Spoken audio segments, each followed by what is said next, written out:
Bon, chers amis, bonjour. Il y a plus de 2 ans, quand Claude Mouchard et la revue commencèrent à désirer l'Afrique, je fis à Claude cette objection simpliste, que l'Afrique, continent géographique, n'existait pas au singulier, ni politiquement, ni socialement, ni linguistiquement, ni religieusement, etc. Quoi de commun, lui demandai-je, entre un Égyptien, un Namibien, un Marocain et un Afrikaans, un Algérien et un Mozambicain, etc. La réponse fut Afrique au pluriel. Les Afrique 1, numéro 153-154, suivi des Afrique 2, 157-158. Plus de 600 pages. 5 critiques et lacunaires, sans doute, mais où quelque chose que nous appellerons une âme se cherche et se discerne malgré tout, c'est-à-dire pas comme une totalisation, et par la poésie principalement. Le travail de Claude et de tous ceux avec qui et grâce auxquels il a pu donner à la revue, à nous et à vous, cette architecture de bois et de céramique. Je songe aux 2 belles couvertures qui ornent les numéros, de briques, de pierres, de tôles, complexes, problématiques, passionnantes et régies par 2 soins, ne disons pas principes, neufs, ou pour une revue renouvelant, d'échange et de suite, rien d'unilatéral, et pour exemplifier cet échange intense, j'évoque, même s'il n'a que peu à voir directement avec l'élaboration, et que Claude me pardonne, le voyage récent de Claude au Soudan, après ces années avec Khaled.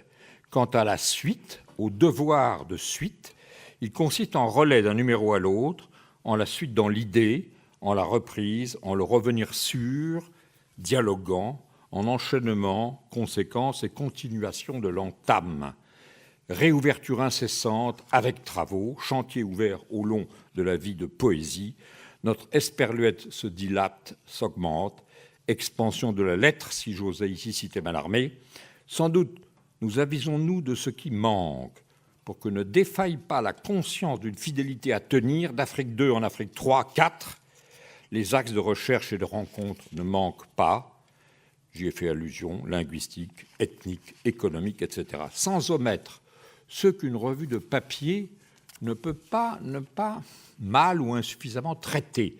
Le filmique, le chorégraphique, le musical, sans oublier nombre de muses, de liens musaïques nouveaux, de modernité en modernité. Et pour le dire en termes politiquement incorrects, mais que la réflexion ne peut taire, que Claudel, par exemple, dans Le Soulier de satin, invoque poétiquement, c'est-à-dire prophétiquement parlant de ce carreau brûlant sur le ventre de la terre, il y a une malédiction noire que le monde, comme on l'appelle, devra savoir transformer en bénédiction. L'esclavage, on dirait, ne peut cesser. Son léviathan est protéiforme. L'apartheid états-unien mondialisé persiste sous les modifications, voire les réformes. Les migrants, les migrations ont changé d'échelle. Crime de guerre en elle-même et déchaînée par ce que l'euphémisme nomme le réchauffement climatique. Nous avons vu passer hier en images la sécheresse anorexique mortelle du Kenya. Quant à la bénédiction, elle eut au début de ce siècle les visages qu'on dit noirs de Mandela et d'Obama. Ces lumières métisses sur le monde ne deviendront un siècle que si les Africains eux-mêmes, intellectuels, artistes, inventeurs, entrepreneurs, paysans, pensent leurs conditions contemporaines et, pour ne pas se laisser déporter, façonnent leur rapport cosmopolite à l'Europe et autres refuges. Travaux forcés, migrations forcées, comment en finir ? Mais ici, avec ces numéros de revue qui font penser à une sorte de festival international virtuel et bien réel qui se tiendrait partout en France en 2017, qu'apportons-nous, ce nous africains parisiens, qui ne déçoivent pas, même si inévitablement une plus ample exhaustivité fait défaut. Au défaut des articulations de ces défauts, une poétique multiple s'esquisse dont les preuves, loin de fatiguer la vérité, pour reprendre une expression de Braque, lui donnent apparition, figure. Un grand terme rassemble le recueil de ces rythmes et de ces genres bigarrés, c'est celui de témoignage. Poésie de ou du témoignage, mais le terme a pris sans doute trop de généralité simplifiante, monotonisant l'extraordinaire diversité et hétérogénéité de ce qu'il y a à montrer, à rapporter, à rendre, à réaliser, quand les témoins témoignent pour les témoins. Je cherchais une formule post-célanienne, elle-même incontestable, comme on dit dans le lexique testamentaire de l'attestation, pour concentrer la simplicité du témoigner au risque d'une généralité encore plus généreuse ou trop généreuse. Le témoin est celui qui reconnaît. Oui, c'est bien lui, elle, eux, ça. Oui, c'est bien comme ça. Moment proustien de surmontement de la mort dans le temps retrouvé. Nous passons, devenant transhumains, paraît-il, périssant, donc peut-être à force de nous passer de reconnaissance. Nous passons de nous en passer. L'été du l'été même, qu'on dirait qu'aucune aletheia ne peut plus désengourdir. Oh, let me sleep again, suppliait assoupi le géant arctique du roi Arthur de Purcell Dryden. Le rapport de la pensée à l'incroyable, incrédulité effarée qui recule parce que c'est inimaginable, se reprend dans les poèmes pour qui rien n'est inimaginable. C'est notre responsabilité ici, en train d'être assumée, de passer le relais aux témoins des témoins. Il s'agit pour un public européen de ne pas se contenter de vivre en direct les images, comme ils disent, de la télévision à la télévision. Le malheur, l'enfer des autres n'est pas indicible, mais dissible. Il n'y a pas que le cinéaste qui soit réalisateur, mais tous les arts anciens et nouveaux. Me rappelant que « voici les noms » est la traduction de l'incipit du livre de l'Exode, me souvenant aussi de ce que fit le poète Robert Marteau, notre ami Marteau, qui a été très longtemps dans cette revue, allant copier à Washington, au Bureau des Affaires indigènes, les noms de toutes les tribus indiennes anéanties par la conquête de l'Ouest américaine, et que son grand vocatif emplit des pages et des pages, je songeais à clore mon salut par le poème Litanie de tous les noms d'Afrique 1 et 2. Je ne peux le faire faute de temps. Vous me permettrez de ne prononcer que très peu de noms, au nom de tous et pour tous les autres, ce qu'une gratitude particulière de rédacteurs oblige la revue à mentionner spécialement pour leur travail d'architecture de ces deux livres, Claude Mouchard, Claire Riffard, Nicolas Martin-Granel, Pierre Leroux, Georges Laury, Xavier Garnier, Catherine Cocchio, et encore Claude et Geneviève Bouffartigue. Je vous remercie. Vous allez voir, en principe, selon une technique dont s'il y a des défauts, c'est moi qui en suis le responsable, vous allez voir défiler sur l'écran un certain nombre d'images. La première que vous voyez, c'est la couverture de Afrique 2. C'est une photo du photographe sud-africain Cédric Nune. Et il y a deux autres photos de Cédric Nune que vous allez voir en principe. Ensuite, vous verrez des images d'un certain nombre de peintres soudanais, très différents les uns des autres. J'en dirai peut-être un mot tout à l'heure.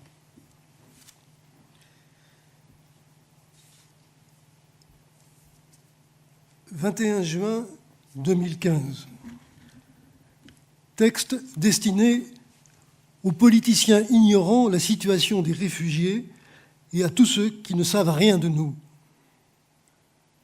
Nous sommes des êtres humains oubliés. » Ces mots sont ceux de Yossif Aliem, un jeune migrant ou réfugié soudanais. On peut lire son témoignage, selon le mot que Michel vient d'employer, on peut le lire dans Poésie Afrique 2, en tête du numéro Poésie Afrique 2, avec une présentation ample et très précise de Catherine Cocchio. Quand des humains en masse au Soudan, si seuls, ne peuvent pas même survivre chez eux, c'est le sens même de chez eux, de chez nous, qui se décompose. C'est le sens de chez qui se trouve exposé à une corrosion sauvage. Des politiciens un peu partout exploitent ignoblement cette vacillation du chez, au moment même où revient souffler, ces dernières heures, un air sale de la France-Afrique. Nous leur résisterons. Encore Yossif Aliem. Vous devez savoir dit-il, que cette histoire n'est pas inventée. Tout cela se passe tous les jours, avec tous ceux qui rêvent d'atteindre l'Europe, la terre des rêves et des libertés. Personne ne veut rencontrer la mort, alors que nous l'avons achetée avec notre propre argent en voulant arriver ici. Un grand merci à tous ceux qui ont soutenu ou aidé des migrants. Aucun mot ne peut exprimer ma gratitude. Fin de citation de Youssif Aliem. Si donc, avec l'appui et la participation de Michel et du comité, avec celle très vite de spécialistes, Michel les a mentionnés, comme Claire Riffard, Nicolas Martagranel, Pierre Leroux, qui est ici, et avec l'aide scrupuleuse de Geneviève Oufarti, qui doit être quelque part là-bas, si donc nous avons voulu, j'ai voulu, je dois dire un instant au jeu, passionnément, 3 ou 4 ans durant, ces 2 numéros Afrique, 600 pages, en effet, Michel le disait, ce fut d'abord pour moi sous l'effet de la présence dans ma famille d'un migrant soudanais, d'un sans-papier, 8 années durant. Tant de bouleversements alors, tant de questions, tant d'amitié et tant d'affection.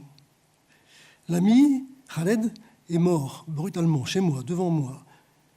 Il y a moins d'un mois, j'étais au Soudan, à Omdurman, à Khartoum, j'ai rencontré sa mère, sa famille.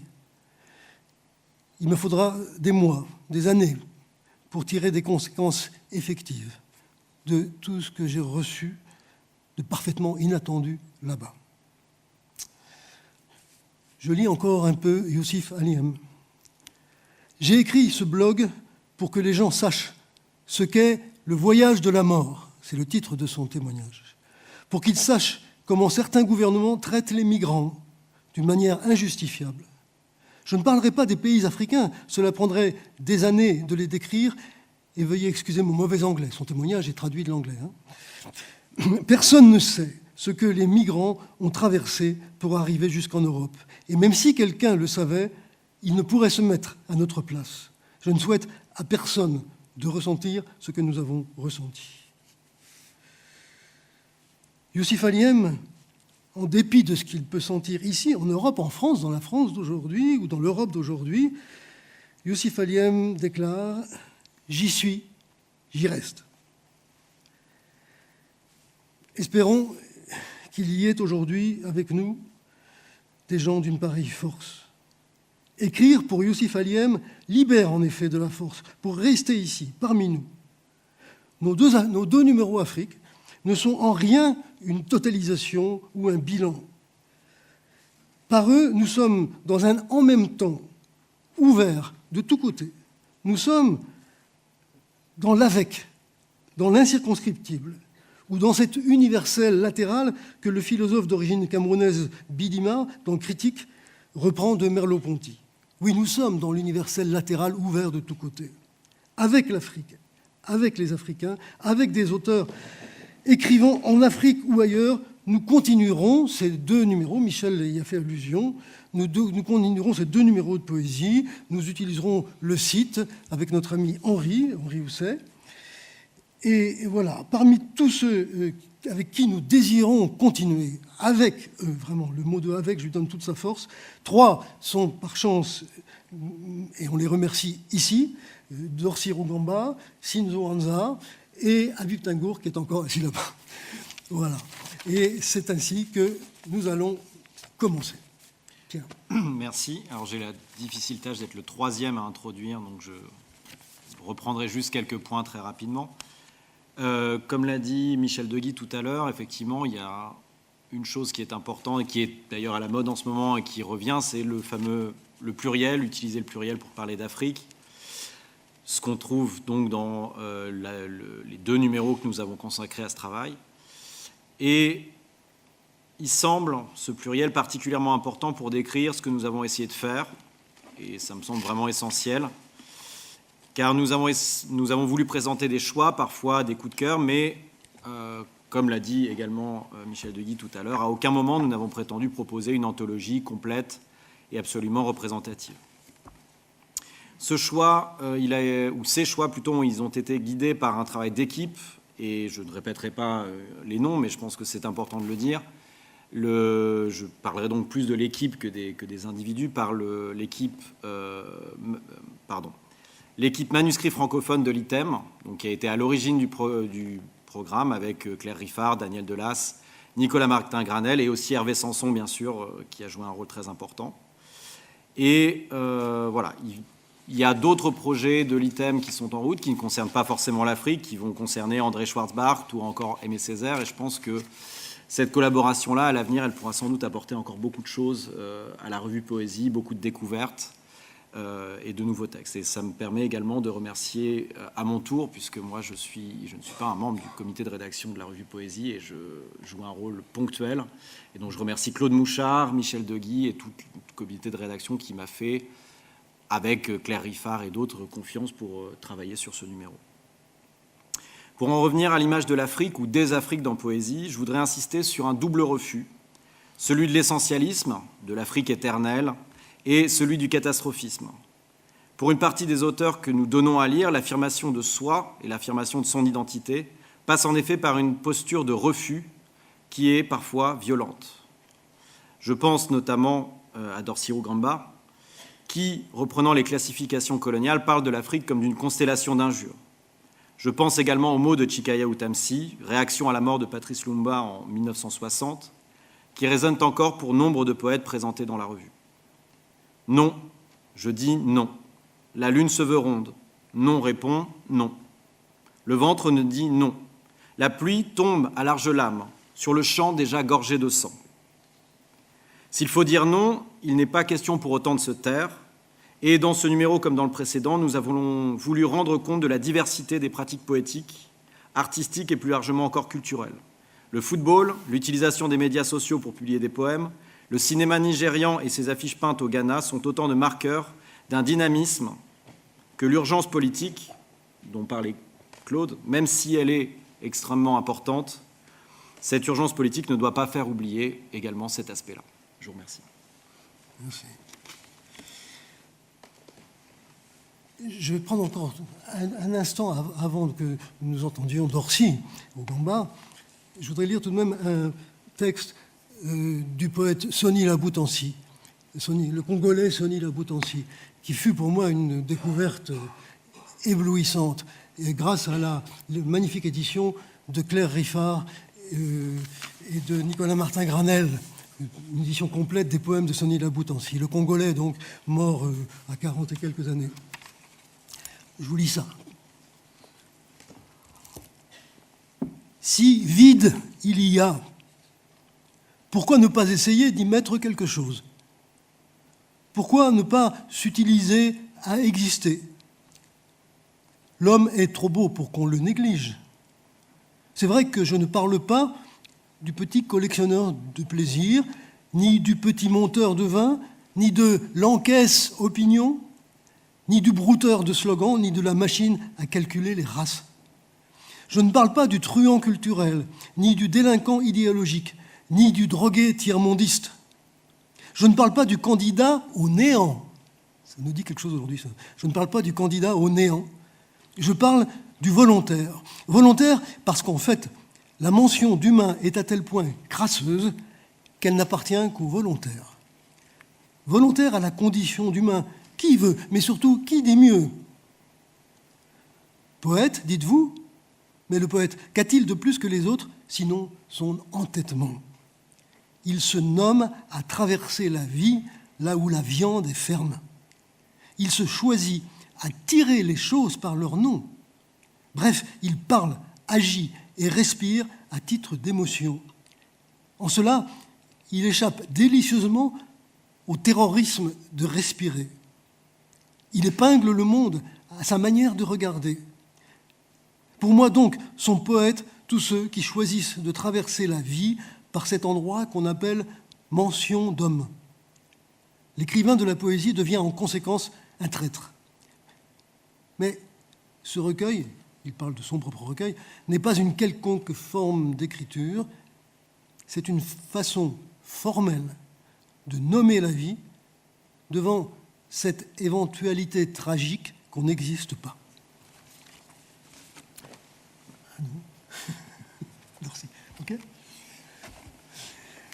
Alors, je suis très heureux de la présence de nos invités, qui sont des auteurs du numéro, des auteurs majeurs dans le numéro Afrique 2. Dorcy Rugamba, nous nous sommes rencontrés déjà il y a bien longtemps, et je le lis avec passion, c'est un auteur majeur. C'est Catherine Cocchio qui aurait dû le présenter. Elle ne peut pas, elle le regrette beaucoup, être ici parce qu'elle est retenue ailleurs. Je vais vous lire le début de la présentation qu'elle a faite des textes de Dorcy Rugamba publiés dans Afrique 2. J'ai fait le deuil. J'étais le fils d'une famille qui n'existe plus. Je me définissais en termes négatifs d'absence, mais je suis maintenant mari et père. Ma famille d'aujourd'hui m'importe tout autant que celle d'hier. Je ne peux pas faire à mes enfants le cadeau d'un père mélancolique. C'est ainsi, dit Catherine Cocchio, commentant cette citation, c'est ainsi que se présentait Dorcy Rugamba dans un entretien à RFI en avril 2014. La famille n'existe plus. La famille qui n'existe plus est celle, nombreuse et fameuse, qui habitait au Rwanda avant que ne commencent les grands massacres, le 7 avril 1994. Ce jour-là, ses 2 parents ainsi que 6 de leurs 10 enfants furent assassinés. Dorcy Rugamba quitta le pays pour la France le 12 avril. Il emportait avec lui cette famille disparue et avec elle le lait du père Cyprien Rugamba.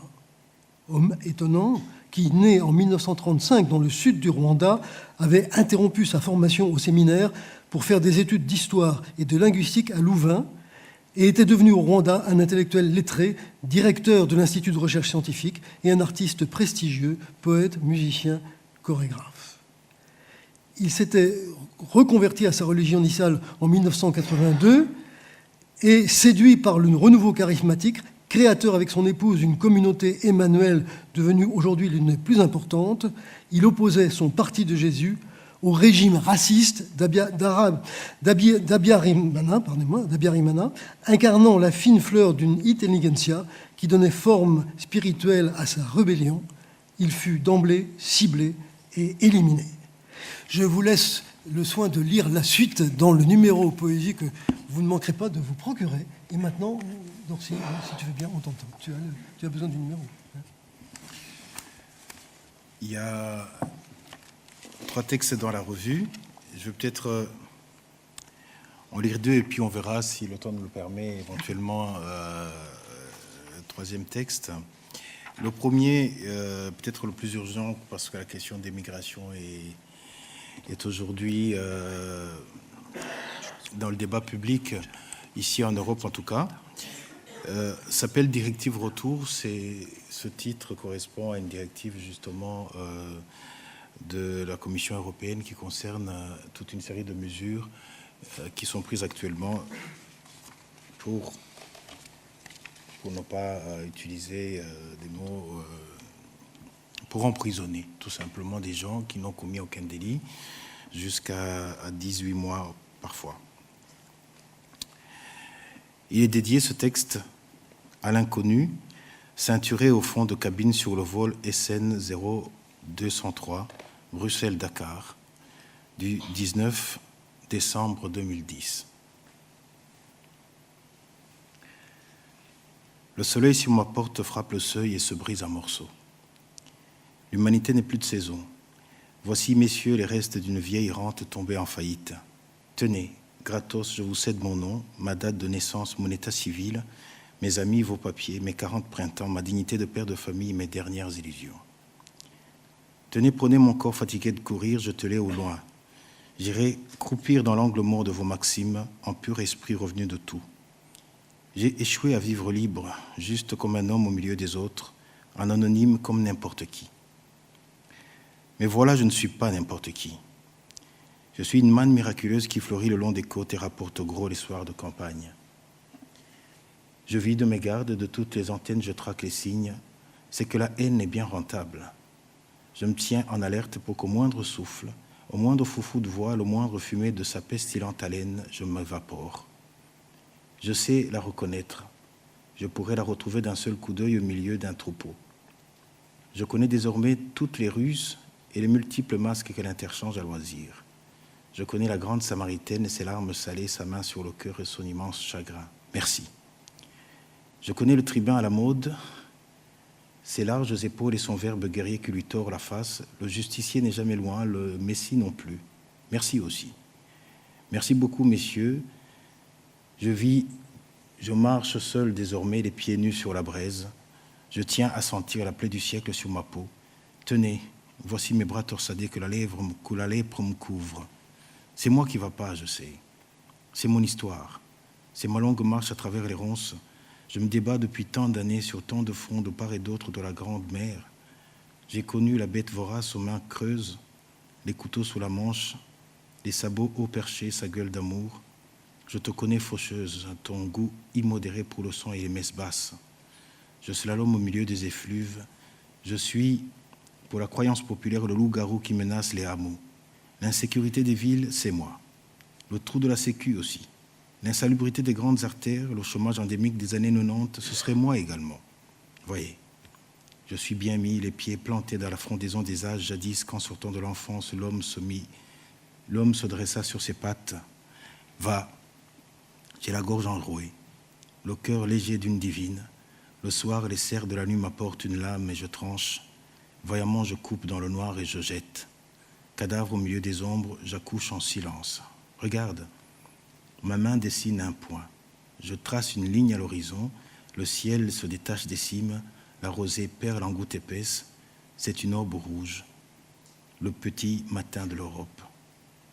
Maintenant qu'ils viennent, leurs sangles et leurs bâillons, nous irons, mes menottes et moi, prendre l'avion.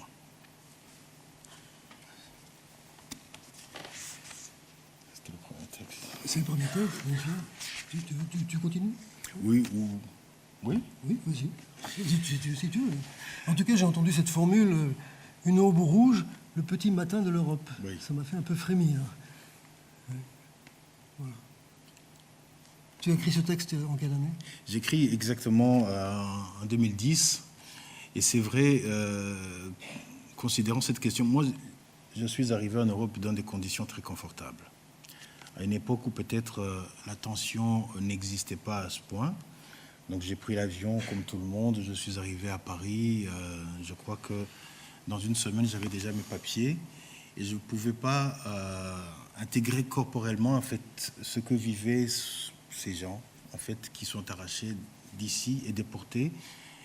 Et qui disparaissent, on ne sait pas ce qu'ils deviennent. Et en voyageant sur un vol qui m'amenait vers Dakar, je me suis levé pour aller au cabinet et j'ai croisé cet homme, justement, ceinturé entre deux policiers. Et c'est son regard qui m'a frappé, parce que j'y ai vu vraiment à la fois, je ne sais pas, un sentiment difficile à dire, de perdition ou de défaite, je ne sais plus, de fatigue en tout cas, certainement. Et je crois que ça a été la première, le premier contact avec cette réalité-là de quelqu'un de déporté. Et puis finalement, ça m'a amené à considérer notre situation à nous aussi, c'est-à-dire que nous sommes complices d'une certaine manière. On voyage dans des moyens de transport qui servent à ça aussi. Merci. Et ça, bien sûr, vous voyez, c'est pas un mouvement en quelque sorte irrésistible aujourd'hui que moi j'ai été amené à vous lire et que nous avons publié dans la revue en tête ce témoignage de ce jeune Youssef Aliem. Et Dorcy, là aussi, se met face ou s'écrase contre la même situation, les mêmes situations. Je dois dire que ces jours-ci, moi, je suis en plein dans ce genre de situation réelle, un jeune Guinéen rencontré dans la rue, qu'on essaye d'aider, etc. C'est bien sûr, les numéros de Poésie Afrique 1 et 2 ne se réduisent pas à ce genre de situation. Bien sûr, nous avons des poésies, des poèmes très très variés, très ouverts, dans toutes sortes et d'une très grande richesse et diversité. Mais il est vrai qu'aujourd'hui, à l'instant où nous parlons, nous sommes un peu obsédés par ce genre de situation.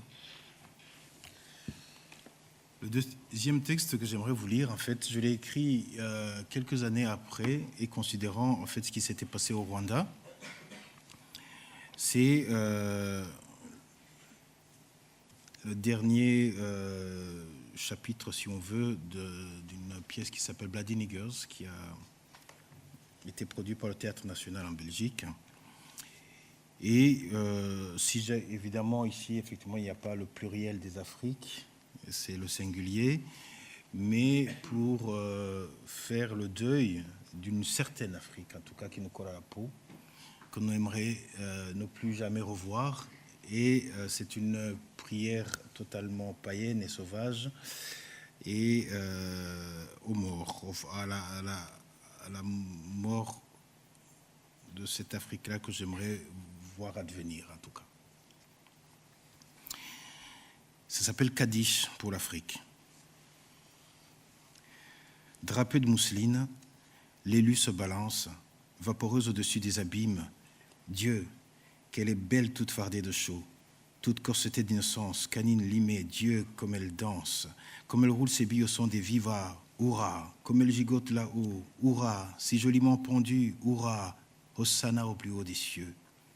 Au là du haut des tours, comme vous sentez si beau la naphtaline, mes frères, tout immortel là-haut, au mât, au cintre, au crochet de musée, au garde à vous, au masque perlant de Corie, viva, au milieu des étals, quelle tête, la barbe, quelle tête vous faites, viva, quelle fente au milieu de la tempe, salut aux morts, diable, comme elle danse, câline, comme elle se tord, se tortille, se poudroie de nacre, caliche, rat, arrière saloperie.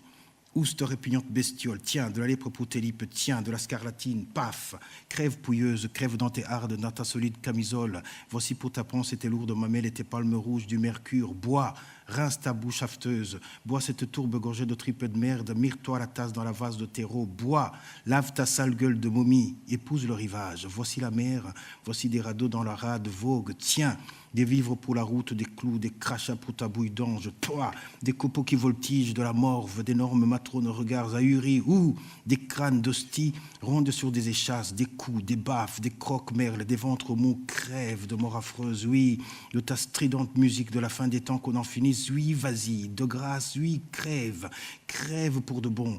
Voici pour te bercer l'abonnement des veuves, voici pour tes ripailles des tétards au ventre tambour jouer ta marche funèbre, oui, crève et qu'on en finisse de ta seringante flûte, de ta lourde et balourde viol qui gambe par les monts de perte, de perdition, de folie furieuse, de honte indicible, de saupoudreuse ennui, de transe, d'avoir longtemps rampé, de traite qu'esquinter lécher la chérir les lois par mon sans répit, bois ta sueur, bois ton suc acide, bois ton sang qui gicle en geyser, voici ta gloire à l'orée, déjà ton fleuve majestueux qui torsade de firmament, victoire, quel toupet, quel gicle, quel flot de bonnes gicles bien chaudes qui fusent en spirale. Victoire, le veau se meurt de vrai, de mort violente et patronnesse. Meurs chouchou, meurs chérie, meurs mon doudou, ma douce, mon binet. Crève de douce, de mort atroce, de mort cruelle, de mort certaine et féconde et qu'on en finisse. Suis, meurs gentille, dors mon ange, claque en apothéose, en feu flamme d'artifice, en éclat. Mon guerrier de côte de manche qui vole ma belle, viens caresser mon petit, le vieux gondoli. Liquali, liquala, qu'on en finisse une bonne fois pour toutes. Victoire, bientôt la grêle, le froid qui goûte les oreilles pour te souffler des contes imbéciles. Cendre, écoute, gave-toi le ventre d'écume et de houle. Courage, ce sera bientôt fini. Contemple le crépuscule radieux de nos fantasmes. Crème épaisse de lourdes rimes, de gros caillots, cerceaux d'allure et de pose de petits marlous. Hé, plonge dans la glaise albugluesque de nos forfaits, regarde ton œuvre qui cuit, sans la crève, sans le fumet salé des corps d'aimants, ta gloire perle déjà, victoire, carnaval étoile de songe qui brûle dans des coudres, famine, va mon amour au ruisseau, sceller ton sort à la vue, vois ce limon qui charrie des corps démembrés, regarde chouchou ces morts vivants qui zèbrent la rue, tourne la tête, mate dans l'ombre ces mômes au mire-cave, c'est demain déjà, contemple ton avenir qui démarre les pieds dans la tombe, tends l'oreille à... Écoute ton hymne, écoute le son mélodieux de la hache qui siffle et qui cogne. Oh, regarde les copeaux de fémur voler comme des elfes.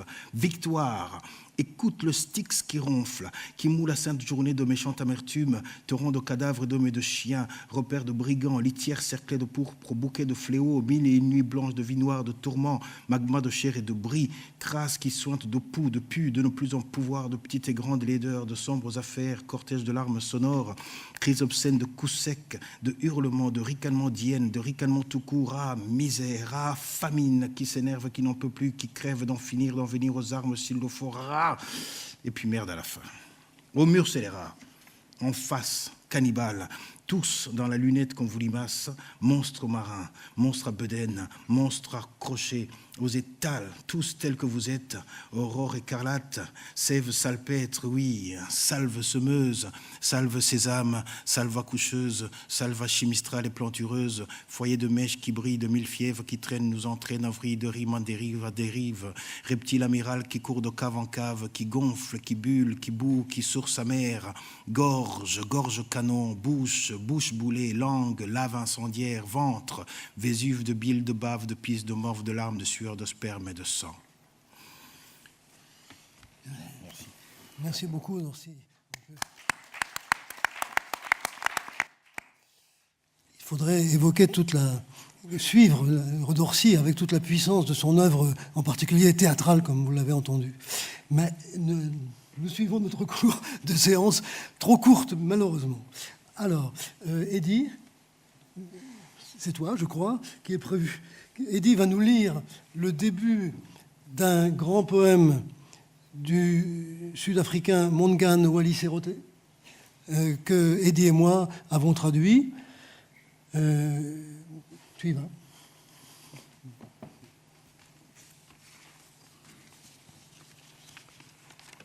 Donc c'est la traduction d'un poème de Serote qui s'appelle « History is the home address », l'histoire et l'adresse de chez soi. Nous étions couchés là, et la nuit bourdonnante ronronnait le temps qui passait. Il passait lentement, ce temps, et nous n'avions pas conscience de son passage. Le jour succédait à la nuit, et la nuit au jour. Nous parlions couchés. Elle demanda « Pourquoi demande-t-il s'il est capable de gouverner ?» Et le grillon, le ronronnement du frigo, la pesanteur de l'obscurité, la nuit sans souffle ni bruit, répondirent en silence. Et je demandais « Qui sont-ils pour demander ça ?» Elle se tourna, visage vers le haut, et nous laissâmes de la distance entre nous. « Dois-je croire ça ?» demandai-je. « Qu'il y eut un temps précolonial, et le commerce des esclaves, le colonialisme, l'apartheid. Et parce qu'il y a eu ça, il y a le racisme. Qui dois-je interroger en ces temps de concorde ? Qui interroger quand il semble ne pas y avoir de témoins ? En ce temps où le fardeau du passé est aussi le mien. S'il n'y a pas eu de complice, il n'y a pas eu de criminel. Qui dois-je interroger ? Qui dois-je interroger sur l'horreur de la pauvreté et du sida, accrochés l'un à l'autre, se tenant la main en une prise rougie à blanc où la chair se ratatine comme du plastique, et l'air est plein d'une chair noire qui brûle, celle des enfants, mères, pères, à travers fleuves, montagnes, allées et rues, tranquillement, l'horreur, la douleur, la panique, l'attente et le gémissement, et le courage, comme en silence, coulent des larmes. Regardant le plafond que nous ne pouvions voir, elle demanda « Mais pourquoi ne comprennent-ils pas ce qu'il dit ? Si les ancêtres écoutent, s'ils chevauchent le temps, s'ils glissent sur les vagues de leur sang, ils doivent nous entendre, dis-je. puissent-ils lui tenir la main. Mais ils entendent, ils savent, dit-elle. Alors pourquoi ne nous aident-ils pas? J'ai peur, dit-elle. J'ai peur de l'éclair et de la mince fumée d'une bombe, celle qui prie Lumumba, Nkrumah, Mandlana, Touré, Cabral. Je panique. Dans la lumière du jour et dans l'obscurité de la nuit, je prie qu'ils entendent, qu'ils l'aident, qu'ils le protègent, qu'ils soient bienveillants pour lui, leur fils, qu'il ne tombe pas dans l'acide, le même acide que tant d'autres. Quand il dit « Il y a 2 nations ici, l'une blanche et riche, l'autre noire et pauvre », c'est la vérité. Ne le savent-ils pas? Ne savent-ils pas que si tu pars, rappelle-toi l'adresse de ta demeure. Pourquoi pense-t-il qu'il oubliera la sienne? Ils n'ont pas oublié les leurs.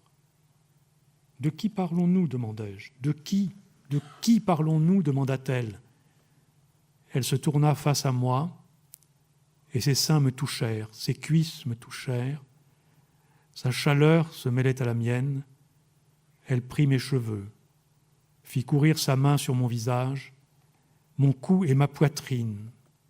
Et les ressorts du lit crièrent et crièrent sous notre poids quand nous nous retournions. Et face à elle, tandis que le drap tombait du lit, « Bien-aimé, lui dis-je, bien-aimé, dit-elle, que nous faut-il apprendre de notre demeure? N'oublie pas ton adresse. Si tu t'en vas, quand ils te demanderont d'où tu viens, cherche l'adresse et donne-la leur. Ah, quand tu rentres, tu dois savoir où aller. » Elle dit « L'histoire est l'adresse de chez toi. Elle réside en toi. Elle est ton sanctuaire et tu es son sanctuaire.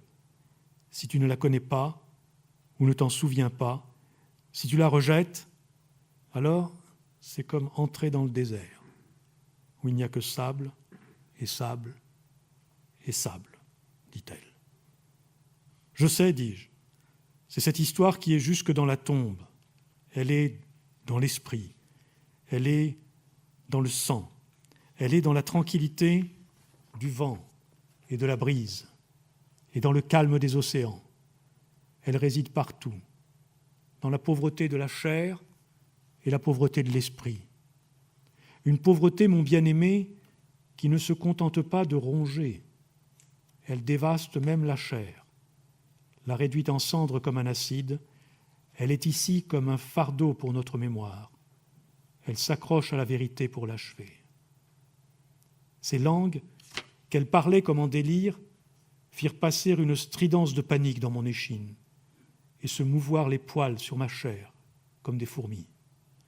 J'essayais de me rappeler que l'optimisme, comme l'eau froide dans un gosier assoiffé, donne vie à un corps.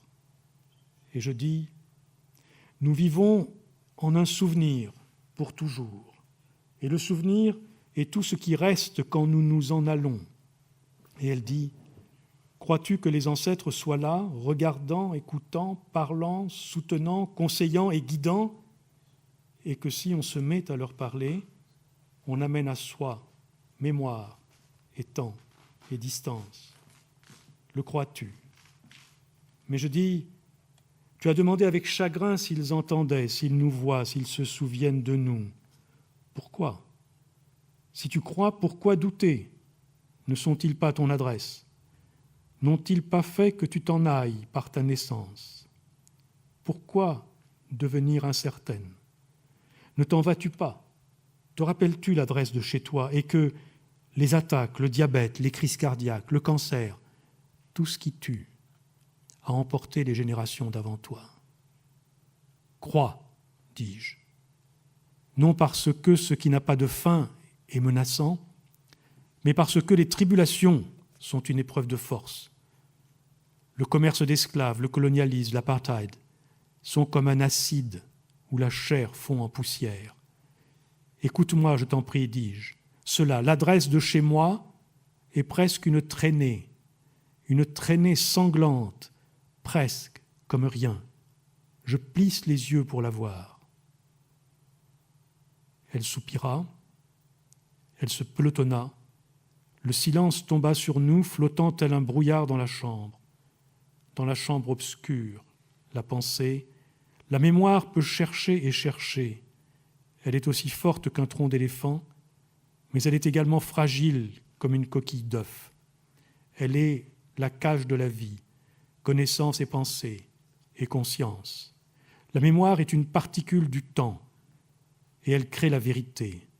Elle est pareille à un sol aride et elle vit avec les vaincus et les puissants. La mémoire est fragile, elle se distord.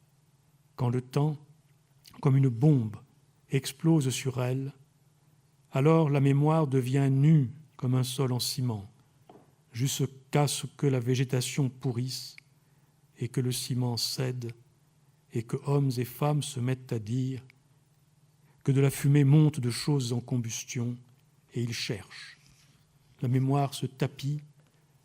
Ce fils en combustion du vieux continent parle. Ils se moquent et disent « Il ne fait que parler poésie ». Et ils tournent autour de ce qu'il dit. Et ils demandent « Pourquoi faut-il le croire ? Pourquoi sont-ils si implacables dans leur fabrication ? Que veulent-ils ? Qui sont-ils ? Quelle est l'adresse de chez eux ? Pourquoi ne nous la montre-t-il pas ? Je ne parle qu'à moi-même ici, tant elle est silencieuse. Son silence est pareil à la langue des flammes qui bondissent sur un foyer. Elles me font regarder et écouter, regarder. Elles me font penser, penser. Nous nous tournons et retournons ici. Elle dit « Le Zimbabwe, pays, dis-je. Mugabe, demanda-t-elle. Même s'il s'en va, la question du pays demeure. L'Angola, demanda-t-elle. Diamants et huile, répondis-je. Mozambique. Pourquoi me demandes-tu ce que tu sais ? Demandai-je incrédule. Nous nous regardâmes dans le noir, sachant que nous ne pouvions nous voir, les yeux clignant et clignant dans le noir, cherchant non à voir mais à sentir. Elle soupira de nouveau. Ces investigations me pesaient lourd. Et elle dit « Mon esprit vague et vogue dans le temps, liant tous les temps et générations. Et si je deviens ancêtre, comme tous les ancêtres, je mettrai en jugement tous ceux qui viendront après moi. Car la vie est sans fin, elle ne connaît ni époque, ni limite. Même la mort fait la vie irrévocable. Elle la livre à la mémoire, tandis que ceux qui vivent demandent « Qui suis-je » et ils regardent la mort dans les yeux quand ils font face à leurs ancêtres dans les tombes. La mort est sur elle-même. Pourquoi n'apprenons-nous pas cette simple vérité ? Le ferions-nous ? Nous agirions différemment. Nous ne ferions pas porter à nos enfants la faute de nos actes et ambitions. Si tu t'en vas, rappelle-toi l'adresse de chez toi, car c'est là que réside ton être. C'est la terre qui est pleine de défis contre nous. C'est ici qu'une piqûre de moustique peut tuer, et tandis que nous devenons des ancêtres, laissant derrière nous des souvenirs, disait-elle. Linda, dis-je, plaidant auprès d'elle, tu es le berceau de la race humaine, je t'en prie, contrôle ta langue, qu'apprendras-tu aux enfants ? Ce qu'on m'a appris, dit-elle, et donc c'est ainsi que l'histoire se répète. J'entendis alors l'horloge, comme chute et chute de gouttelettes. Le temps bouge goutte à goutte, laisse hommes et femmes en arrière. Et s'ils oublient l'adresse de leur demeure, d'où ils viennent, tout en suivant le temps, alors, dit-elle, ils mettent en faute les enfants. De quoi parlions-nous ? Demandai-je. Du Zimbabwe ? Demanda-t-elle. Oui, non. De l'Angola ? Demanda-t-elle. Non, oui, dis-je. De la Guinée-Conakry ? Je soupirai. De la RDC ? Demanda-t-elle. De la Zambie ou du Kenya ? Demanda-t-elle. Et sa voix faiblissait, tandis qu'elle soupirait. De l'Afrique, dis-je.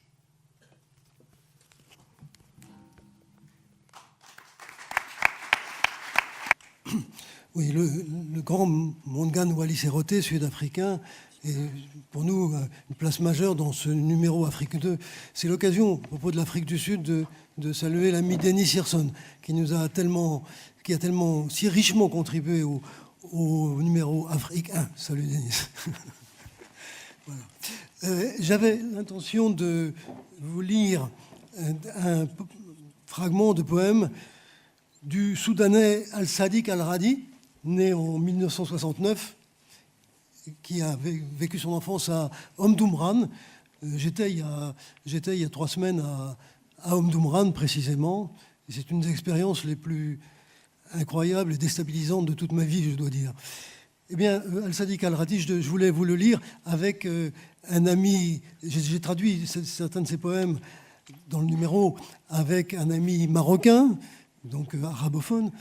Et puis, il devait arriver, je suis très inquiet, je pose la question, je ne vois pas toute la salle, mais j'attendais, venant d'Orléans, des amis soudanais et cet ami marocain dans une voiture collective, et je vois qu'ils ne sont pas arrivés. Donc, ils ne sont pas là, je ne me trompe pas, personne ne répond, donc ils ne sont pas là manifestement. Je suis très inquiet. On dira Al-Sadiq Al-Radi une autre fois. Et maintenant, c'est un autre auteur, publié dans le numéro, bien sûr, un jeune écrivain congolais né en 1990 à Goma, qui vit et travaille à Kinshasa, Sinzo Anza, qui est ici. Je suis très heureux vraiment de le rencontrer. Je l'ai lu, un roman de lui est paru chez Vendailleurs, qu'il faut lire, et je sais qu'il est en train de travailler dur, donc on attend la suite. Et donc je me permets juste d'ajouter qu'il est, on a demandé, elle a très gentiment accepté, c'était un peu en dernière minute, de s'entretenir avec lui. Donc Elara Berthaud qui va donc être son interlocutrice et présentatrice. Merci. Merci. Merci. Donc,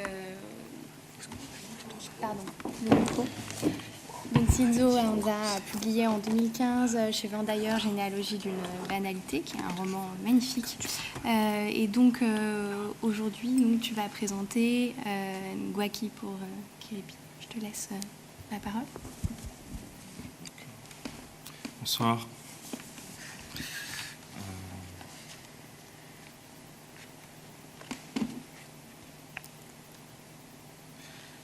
Tu n'as pas entendu d'annonce quand la terre avorte de la malédiction d'une vieille conférence, qu'elle avorte d'une pierre noire, qu'elle avorte d'une pierre blanche, qu'elle avorte d'un métal rouge, qu'elle avorte encore d'une forêt creuse, qu'elle avorte d'une rivière opiniâtre et de sébum noirci, et avorte d'une musique, quand la terre cannibalise la terre,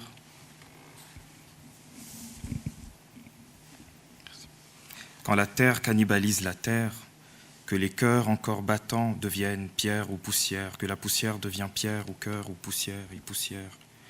Tu n'as pas pu entendre l'annonce, ni l'appel à brûler comme un désir, Kiripi, ni le désir de te consumer pour faire lumière. Tu n'as pas eu la passion des gouffres, Kiripi, ceux qu'on creuse tout seul en fermant les yeux, ou ceux que personne n'a creusés parce qu'ils sont le ciel de la condamnation, le firmament de la résignation. Non, il n'y a pas eu d'annonce. La rivière a coulé, il fallait ramer, rester debout sur la vague. Il fallait dompter les rapides. La rivière coule toujours et peut-être est-elle plus folle par ici. Peut-être faut-il la détourner, cette rivière, qu'elle coule dans le sens de nos cœurs et de nos mains, pas vers les bouches des autres, de ceux qui firent la conférence et provoquèrent les fausses couches de la terre. Ceux qui tuèrent Lumumba, la voix de Lumumba qui n'était qu'une voix, qu'un panneau sur la voie. Ceux qui bâtirent une dictature et massacrèrent le léopard pour faire chapeau de sa peau. Ceux qui empoisonnèrent nos forêts avec le sang de leurs frères, eux-mêmes coupables ou soupçonnés ou voulus fratricides. Ceux qui vinrent tracer des routes anathèmes dans les cuisses de nos mères qu'écartait l'envergure de quelques kalachnikovs. Ceux qui se mirent autour d'une table et pissèrent de l'acide sur les papiers de leurs accords. Ceux qui regardèrent sombrer les étoiles de la bannière. Et la rivière coule, il faut ramer, rester debout sur la vague. Tes yeux ont mordu la vie dans le pourrissement des flaques abandonnées, et tu ne voulais faire naufrage ni dans ces flaques, ni dans leur rivière mère. Alors tes yeux n'ont pas arrêté de mordre les lumières et les soupirs, les pas et les pieds qui les font. Tu as pétri de lumière la vie, de soupirs aussi, et de pas et des pieds qui les font. Ensuite tu as dit, il faut seulement être comme l'eau, mon ami. La vie, c'est de l'eau qui coule. Et notre rivière n'est pas la vérité. La vérité, nous la façonnons. Et petit à petit, tu façonnais la vérité de notre rivière avec les lumières, les soupirs aussi, les pas et les pieds qui les font. Et petit à petit, l'eau a rebroussé chemin vers notre volonté. Nous avons bu à l'approche de la victoire, nous avons dansé de rires, de larmes et de mots perdus ou retrouvés. Car l'autre vérité, c'est qu'un moustique pouvait boire toute la rivière. Et toi, tu as rejoint l'eau. Par-delà la rivière, tu as choisi d'être l'eau. Merci. Quand je l'ai lu, je l'ai trouvé très beau parce que c'est la couverture. Pardon, c'est la couverture aussi de Généalogie d'une banalité. C'est un poème du deuil en l'honneur et en souvenir de Kiripi Katembo, qui est donc le photographe congolais décédé en 2015, qui a fait cette couverture qui est absolument sublime. C'est ce moustique qui emporte dans le dernier vers. Est-ce que tu peux revenir sur la manière dont tu as construit ce tombeau pour Kiripi, ce poème du deuil sur ce photographe que tu connaissais bien? Ouais, alors les poèmes de deuil, enfin ce texte-là, je l'ai. Alors ça a été la toute première fois que j'écrivais un poème de deuil que je devais lire moi-même dans les obsèques. Sinon, j'ai souvent écrit des textes de deuil, enfin que j'appelle des ngwaki, parce qu'en fait les ngwaki c'est des danses. Enfin c'était des danses qui ont été jugées païennes et dépravantes par les missions catholiques dans la région du Graben congolais, donc dans le Nord Kivu, Congo, et qui étaient en fait des danses funéraires qui étaient exécutées dans les villages pendant quand il y avait un deuil, quand il y avait un mort dans le village, et qui étaient des danses pendant lesquelles les gens se saoulaient au vin de banane et se livraient au plaisir de la chair, comme disaient les missionnaires, comme ils l'ont dit pour pouvoir les interdire. Et donc, moi, pendant très longtemps, en fait, j'écrivais des textes pour des gens qui étaient des espèces de commandes pour des gens qui mouraient parce que moi je viens de cette région-là, donc le Nord Kivu, Congo, et en fait c'est des gens qui mouraient donc d'insécurité, qui étaient assassinés, qui étaient fusillés. Ça continue d'ailleurs cette histoire. Et donc, c'est des textes au départ que les gens me demandaient pour pouvoir les dire eux-mêmes. Et donc, j'appelais des ngwaki justement à cause du fait que moi-même, j'étais, quand bien même les morts pour lesquels il fallait que j'écrive n'étaient pas toujours très proches de moi, c'était quand même une situation dans laquelle moi-même j'avais mes deux pieds. C'était une situation d'insécurité qui concernait tout le monde, où moi-même je pouvais mourir d'un moment à l'autre, ou des gens très très proches de moi. Bon, cela est arrivé d'ailleurs.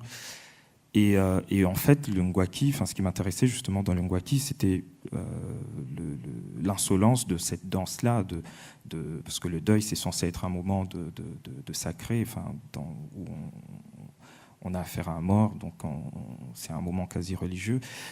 Mais ces danses-là, justement, étaient d'une telle impertinence que moi, j'ai voulu en fait, j'ai appelé mes textes de deuil comme ça pour, justement, moi-même, exorciser ma propre peur de la situation d'insécurité dans laquelle je me trouvais. Et en fait, là, c'était la toute première fois que je devais lire un texte comme ça, à l'occasion justement de la mort d'un ami, d'un cousin aussi. C'est à la fois un ami, mais également un membre de ma famille. Donc, ce que j'ai dû justement dans le deuil, on m'a donné la parole aux obsèques en tant que membre de la famille, en gros. Et donc voilà, c'est dans ces circonstances-là que ce texte a été écrit. Ouais, c'était un très très très très bon artiste qui est décédé en 2015 de malaria. C'est pour ça qu'il est question de moustique à la fin, parce que ouais, c'est une malaria assez banale qu'il a emportée. Ouais. C'est un poème sur l'eau, et peut-être que tu retranscris dans ton texte, tu le construis autour de l'eau, parce que lui-même photographiait l'eau Tu peux peut-être expliquer comment est-ce que tu as réussi à transcrire toute la qualité de son travail qui était sur la matière des flaques. Comment est-ce que tu en as fait en fait le thème de ton hommage? Ouais, alors, c'est vrai qu'il a été découvert par un travail, après avoir travaillé sur une série photo qu'il a appelée Un regard, dont la photo en couverture fait partie. Et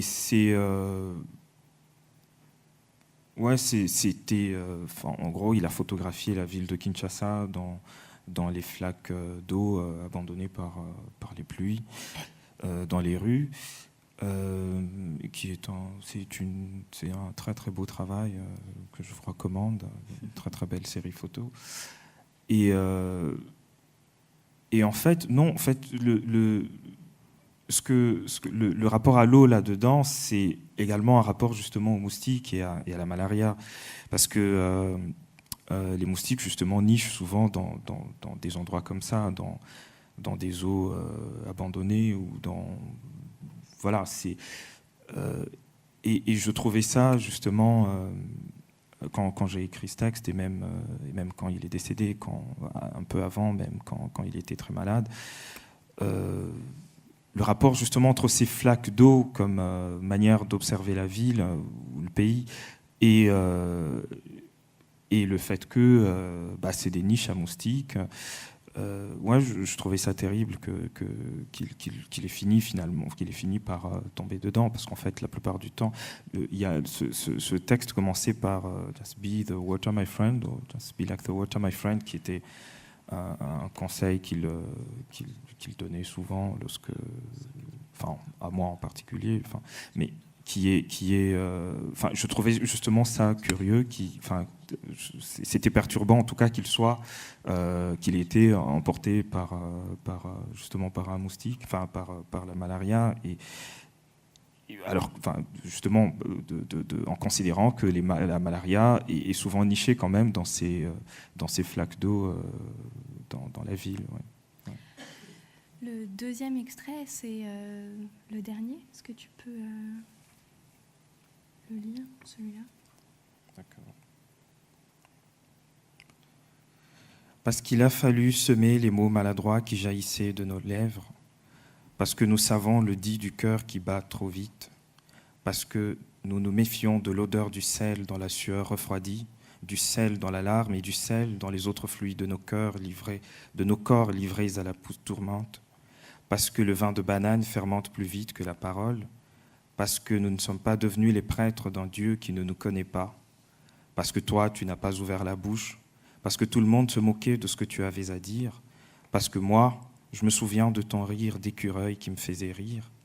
Je veux te dire que le soleil se lève toujours, pas très différent de ce que tu as connu, qu'on en voit toujours venir des machettes qui nous confondent avec la broussaille sur notre propre sol. Il y avait des tombes discrètes dans mon quartier. Elles levaient comme un bras de petites croix qui semblaient dire « Nous sommes là ».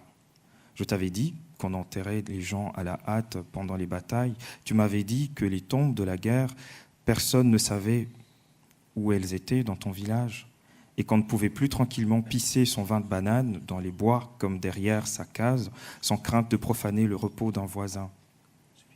Le monde n'a pas changé depuis ces jours où nous aimions parader en soutane, où les bombes nous mettaient sur la route, où la radio annonçait qui de nous avait le mieux apprivoisé ses mathématiques, son histoire et sa géographie pour passer de classe quand les canons se tairont, où nous avions la certitude que n'importe lequel d'entre nous pouvait tomber à n'importe quel moment, où nous noyions cette certitude dans le vin de banane et dans le sourire des villageoises qui nous aimaient parce qu'elles avaient le sentiment de nous voler à Dieu.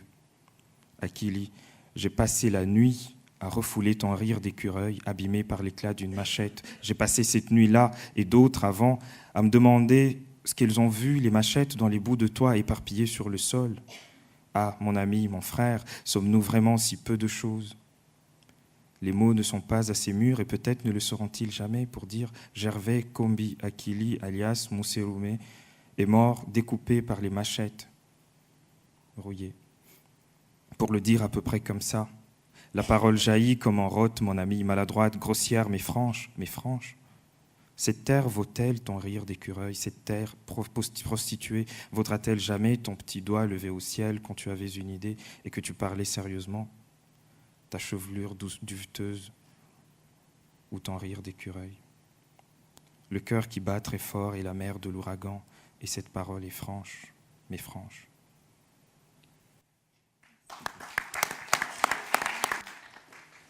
Je me permets une remarque sur la lecture que vient de faire Shinzo Hanza.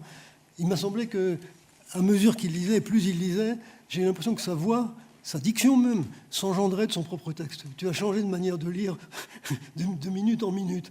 Et ta voix est erronée de ton texte, en quelque sorte. Oui. Voilà. Je voudrais vous dire aussi, je ne sais plus si je l'ai dit, je ne crois pas, ce que vous voyez défiler sur l'écran, moi je ne le vois pas, mais ce sont des images de peintres soudanais. Donc des gens que je connais soit en France, soit au Soudan. En particulier au Soudan, à Khartoum, j'ai visité l'atelier d'un grand peintre soudanais qui s'appelle Rachid Diab. Et je trouve magnifique ces œuvres. Voilà. Donc, mais malheureusement, le matériel que j'ai apporté n'était pas très bon pour diffuser, pour projeter ces œuvres. Vous verrez ce que vous verrez.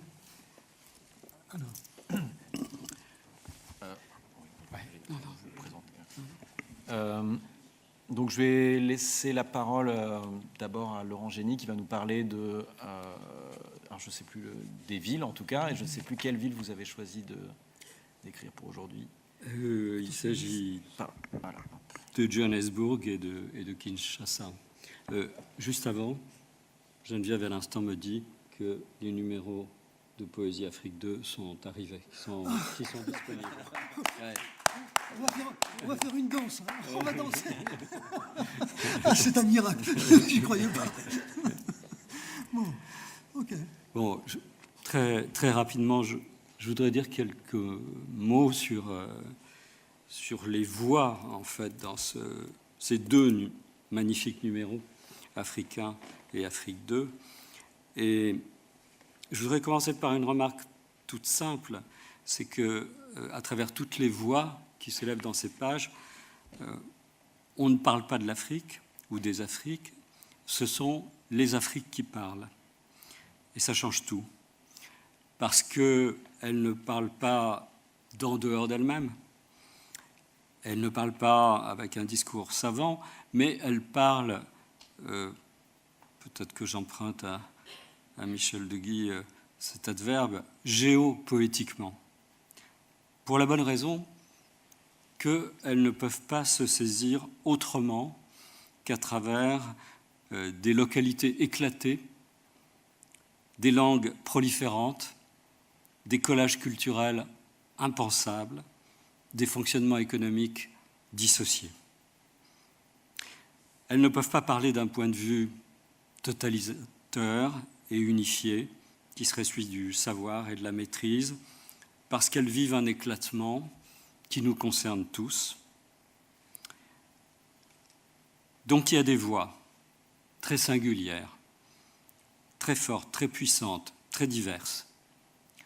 Et c'est dans l'incomplétude du poème qu'elles se disent le mieux, dans sa forme vocale, dans sa déchirure, dans la poésie de la non-poésie. Comme l'écrit le poète camerounais Théo Mbogu, « Je t'enverrai une poésie pour ceux qui ne sont pas poètes. Elle n'aura aucune césure, aucune diérèse, aucune synérèse, aucun hémistiche. Elle va soir à ton temps, à ton âge. » Et ces voix, il me semble qu'elles ont une force d'attraction au-delà d'elles-mêmes. Elles contaminent les discours qui, du dehors, s'essayent à saisir les réalités africaines avec la plus grande authenticité possible. Je ne veux pas dire qu'elles les colonisent en retour. Ce n'est pas un rapport de force, ou alors c'est un rapport paradoxal. Je dirais plutôt que ces voix géopoétiques plient les discours savants à leur faiblesse, à leur exigence lacunaire et plurielle. Et je voudrais en donner brièvement, très brièvement, deux exemples. Pour donner plus d'épaisseur contextuelle à ces Afriques, Claude m'avait demandé de rendre compte de livres qui s'efforcent d'appréhender la réalité inouïe que constitue aujourd'hui un certain nombre de mégapoles africaines. Des mégapoles toutes différentes les unes des autres, deux en particulier. La première, c'est Johannesburg. Et sur les conseils de Claude Mouchard, j'ai donc lu à ce propos deux ouvrages dont les titres seuls sont éloquents.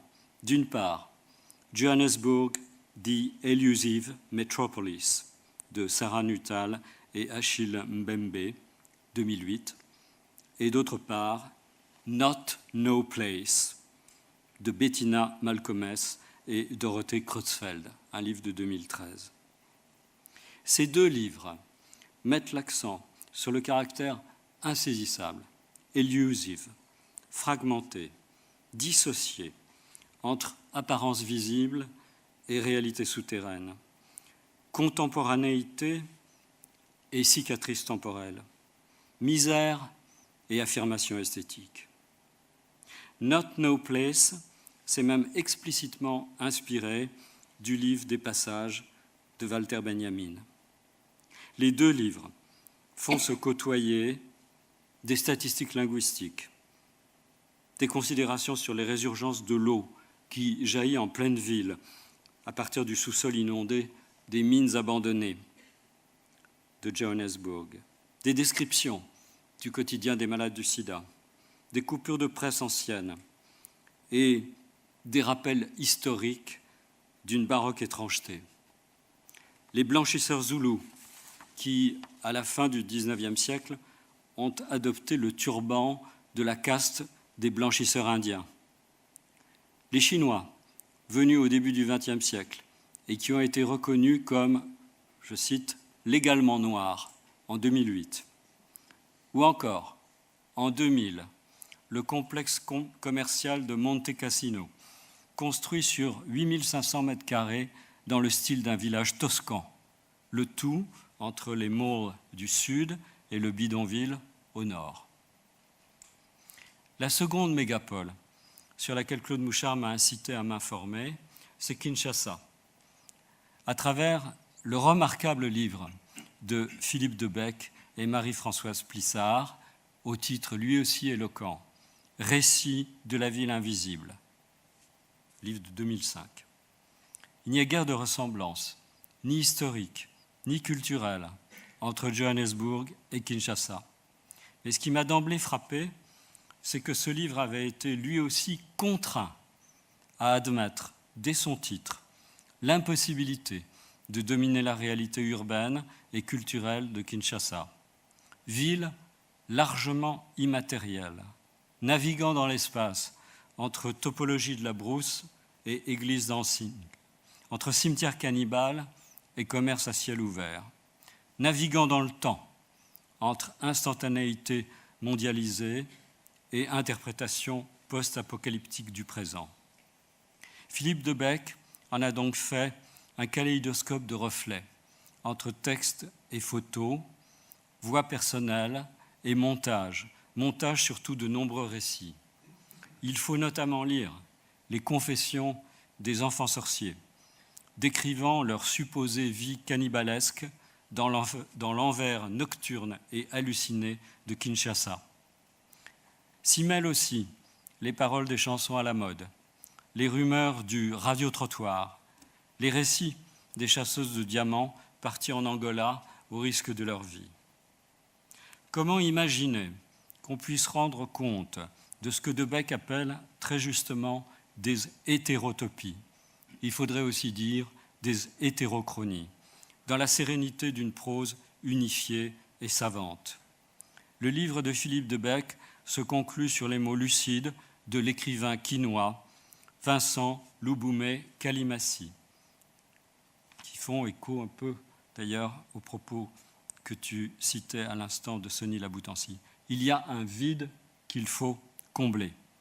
Et ça, c'est la tâche de l'homme. Initié, chégué, étranger, les hommes, la multitude. La ville leur appartient à tous. Et ils doivent constamment réinventer leurs propres mythes, leurs propres histoires de la rue pour aller de l'avant et donner sens à ce monde, même si celui-ci continue à leur glisser entre les doigts. Jamais, me semble-t-il, face à un réel qui s'opacifie, qui glisse entre les doigts, la tâche poétique de nommer n'a semblé plus urgente, plus nécessaire et plus exigeante. On voit bien que c'est aussi le lieu d'un partage, le partage d'un effort commun où chacun a sa part et quelle que soit sa rive, pour tenter de démêler les fils, de délivrer un sens provisoire. Voilà ce que je voulais dire sur ces pages. Laurent, au début de son très bel exposé, a mentionné un jeune écrivain, poète, et prosateur aussi. C'est le jeune Théo Mbogui, qui est un écrivain camerounais, qui est au Cameroun, enfin qui était au Cameroun. Je ne sais pas exactement où il est en ce moment d'ailleurs, en Afrique en tout cas. Voilà, Théo Mbogui, c'est un exemple. Il a envoyé des textes au site de la revue Poésie, il y a peut-être 3 ans. J'ai lu ces textes et je lui ai écrit. Et donc, on a publié des textes de lui dans les 2 numéros Afrique. C'est donc quelqu'un que je n'ai jamais vu, que peut-être je ne verrai jamais. Mais nous sommes devenus des amis. Voilà, nous échangeons beaucoup de courriers. Ça existe, ça aussi. Ça fait partie du travail. Je vais passer la parole maintenant à Jean-Pierre Orban, qui est donc éditeur et chercheur et qui nous a fait écrit pour la revue. Il devait être publié d'abord dans le numéro 1, puis dans le numéro 2. On est très content qu'il soit enfin noir sur blanc et entre les couvertures, entre ces 2 belles couvertures. Et donc Jean-Pierre va nous parler du poète Noël Ebony. J'ai envie, et je suis très très heureux de parler de Noël Ebony, qui est trop méconnu, qui est un poète ivoirien, décédé en 86, que Liliane Castelot, la papesse de la critique littéraire africaine, notre mère à tous, elle disait qu'il serait devenu le Shoinka de l'Afrique francophone s'il avait survécu, s'il avait vécu. Boris Boubacar Diop, avec qui je m'entretenais par email récemment et qui a réagi à la revue, au numéro de la revue Poésie 2 en me disant « Mais ton article de Noël Ebony, sur Noël Ebony, m'a rappelé toute la ferveur que j'ai pour lui ». D'autant plus qu'il l'avait connu jeune à Dakar, disait « Mais je suis invité à Yale pour un colloque annuel sur la littérature africaine et tout d'un coup, cet article me donne l'idée de ma séance d'introduction, de ma conférence d'introduction. Je vais parler de lui car je le considère, et il provoque un peu, mais je le considère peut-être supérieur à Senghor et Césaire. C'est la provocation, il dit « je vais me faire tuer », mais j'ai envie de le dire. C'est pas Césaire, c'est pas Senghor, il a d'ailleurs une œuvre courte, c'est un passage fulgurant dans la littérature que celui de Noël Ebony, mais c'est une poésie qui se place en quelque sorte contre les prophètes de la négritude. Et il le revendiquait tel quel. Et c'est une lignée que moi je défends personnellement, c'est-à-dire les auteurs et les écrivains africains qui se considèrent universels, cosmopolites et qui sont écrivains avant d'être africains. Alors Noël Ebony est né vers 1950, il avait cette élégance et cette préciosité de ne pas vouloir dire dans quelle année il était né. Et il naît en Côte d'Ivoire, dans un village fondé par un de ses ancêtres. Et puis, je fais bref, et il devient un journaliste important d'un journal toujours important en Côte d'Ivoire, Fraternité Matin. Et il y a un recueil de 16 articles qui est apparu plus tard. Et en 79, il écrit un article qui a le malheur de ne pas plaire au pouvoir. C'était du temps de Houphouët-Boigny, et il s'exile. Il s'exile 5 ans en Europe, à Londres et Paris, et c'est très important parce que c'est un poète de l'urbanité. Et puis il arrive à Dakar, où il devient rédacteur en chef de magazine sur l'Afrique, et il meurt sur la corniche de Dakar en voiture en 86, donc disons à 35 ans, 36 ans, dans des circonstances suspectes. Alors il a peu écrit. Il a écrit énormément dans le journalisme, mais il a peu écrit. Il a écrit d'abord un recueil, en tout cas dans les publications, il y a de son vivant, il n'y a eu qu'un recueil qui a été publié aux éditions Ousko-Kata par une dame qui s'appelle Nidra Polaire, qui a publié à peu près que cela. Et ça s'appelle Déjà vu.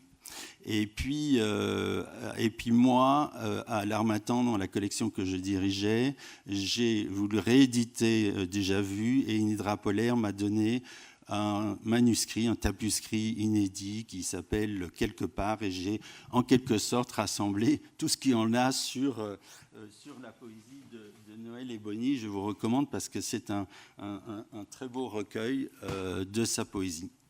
Il a écrit aussi un roman que j'ai là, qui est inédit, et je l'ai apporté parce que j'ai envie de le transporter partout pour montrer en quoi il y a un nombre important de ce que moi j'appelle des balises qui manquent dans l'édition sur l'Afrique. C'est-à-dire qu'il manque des balises telles que, on dirait, des Zola, des Maupassant, dans la publication. Entre les années 60 et les années 90, il y a plein d'auteurs et de romans et de poésie qui n'ont pas été publiés parce que les éditeurs ne les accueillaient pas et qui sont là, qui commencent à dater, mais qu'il faudrait publier. Voilà. Il a écrit aussi des contes pour enfants qui se trouvent chez son fils.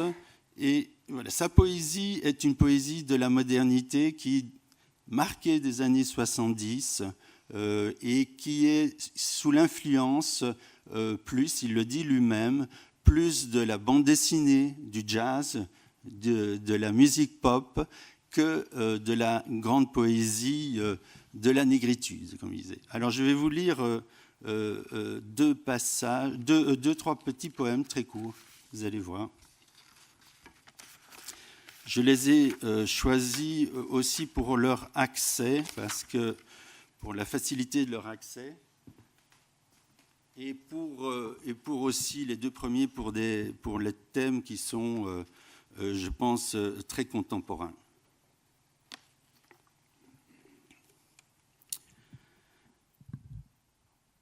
Je ne dis pas français couleur Bordeaux. Je ne dis pas français bleu, blanc, rouge. Je dis français âmes agglomérées. Je dis français couleur gombo. Je dis français poto poto Soweto. Je dis français bleu de chauffe. Enfin à nous la parole, à nous, nous qui naissons côtelettes d'agneau et mourons moutons de Tabaski, qui avons vécu méchouis. Ah, sur nous la froide fatalité alimentaire économique assénée par les politicarques salapolitisés. À nous la parole, à nous la croisade. Nous, tempêtes anonymes, évadées des poubelles de l'histoire, chargées de tous les rires, de toutes les lumières, nous réclamons l'écho de notre voix. Le deuxième poème court aussi et tourne autour de la question de l'identité aussi, mais de cette identité dont je vous disais qu'elle était cosmopolite et pas purement africaine. Qui suis-je ? Qui je suis ? Je suis noir, je suis blanc, je suis jaune, transparent. Je suis celui qui est né au carrefour des siècles, celui qui a reçu l'histoire en plein cœur, celui qui se désaltère à la source mosaïque, qui gémit des secousses de la planète, qui s'est fiancé au méridien de Greenwich, Je suis le prince d'une Vestale, violé à coups de baïonnette, le funambule en équilibre sur le mince fil des identités, sous vos soleils tyrans, entre le baobab et le gratte-ciel, je suis 1000. Et enfin, un troisième texte plus intime qui vous montre une autre palette de sa poésie, les trois textes étant issus du premier recueil déjà vu. Il faut lire aussi le deuxième, c'est-à-dire quelque part, mais qui va vers une écriture plus mystique, une purification de sa poésie, et qui montre aussi vers quoi il serait allé si il avait vécu plus longtemps. Je serai à toutes tes prochaines vérandas le héros des guerres tendres. Je viendrai petitement m'asseoir à tes pieds. Mes mains courront ton ombre, tes sourcils. Je les sertirai tes orteils de douceurs folles et de perles. Je te chausserai de fidélité et de confidences terribles.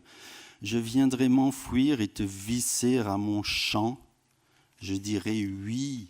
Oui, oui, je dirai tout sur la mort, l'amour. Je te répéterai, je danserai le sabar, le ska, le houligouli, sida et funky. Je m'étendrai sous tes seins fins. Je te farderai de toutes les liqueurs violentes et prosites. J'entendrai d'autres nouveaux silences, bien sûr. Toute parole sera seule, holophrastique comme tu es. Je te chanterai des chants sans fin inexistants. Je réduirai la couardise en anecdote de tes mains unies, de ta foi renouvelée. Merci. À propos de poètes africains non lus, voire non publiés, j'y reviens toujours avec insistance, je reviens à ce magnifique poète qu'est Sony Laboutancy.